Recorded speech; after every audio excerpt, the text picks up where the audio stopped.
open and transparent trading relationship and EU red tape. Europe needs reform. President Hollande, Chancellor Merkel, many have said today that your joint appearance is historic because it shows that the Franco-German engine of Europe is still powering on and we have a radiant future in front of us. But don't you think that this is at least a part of the problem? That one or two countries decide for the rest. And we are altogether 28. And 28 is far more than two.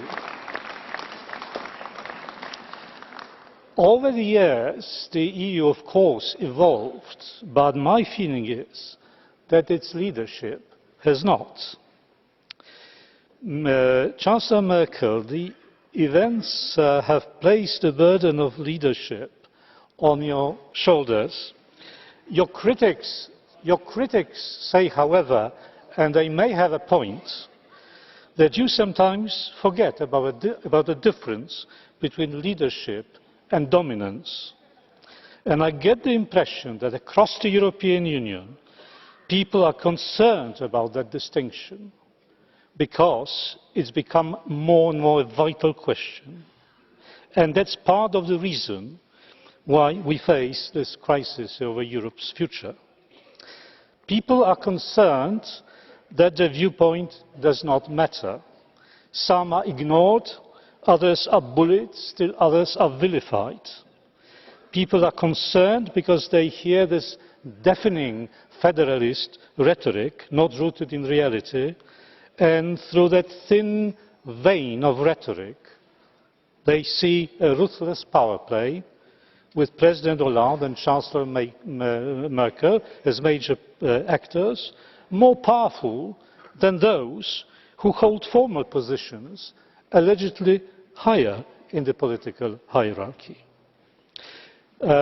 Chancellor Merkel, you spent your early years in a communist country, so did I. I remember a saying from the bad old days that communism is a system which courageously solves the problem it itself created.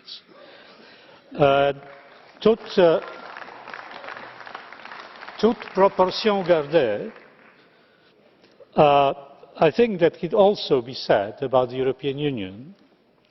We created the Euro system, and since day one, we have been wrestling with the problems it generated.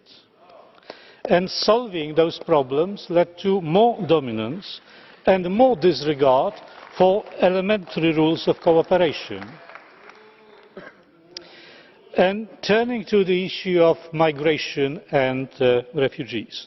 Again, a similar story. Of course, the EU did not create the problem, but failed to identify it soon enough, and let me add, has not yet entirely succeeded in identifying it. Why inviting, I'm just wondering, why inviting the immigrants and then cancel the invitation? Why playing the cat and mouse game with the Schengen procedures? Why this absolutely unbearable confusion of humanitarian, moral and political arguments that obscure the gravity of the crisis we are faced with? I mean, this is not the language of dialogue. I mean, this is the language to obscure things. We cannot really talk to one another using that kind of language. It's preaching. It's not a dialogue. It's preaching. And there has been a lot of preaching this afternoon in this chamber, as a matter of fact, every day. So it was your decision to suspend the Schengen rules and to open the German border. And it was your decision to close the border again. And as far as I know, you did not consult any government or any European institution for that matter. If this is not a proof of dominance, what is?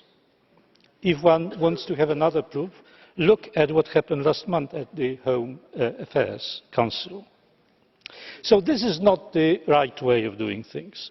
President Hollande, Chancellor Merkel, let me finish by the following plea, if you will. I urge you to be more responsive to reality. The more European hubris is riding high, the more people are being left behind, not listened to, pushed outside the territory of respectability. This has lasted long enough and cannot go forever. The European politics needs less self-adoration, of which an abundant sample you had today, but it needs more fresh air, clarity and fairness. Otherwise, the EU will be more and more looked at with reluctance, disdain, if not outright hostility.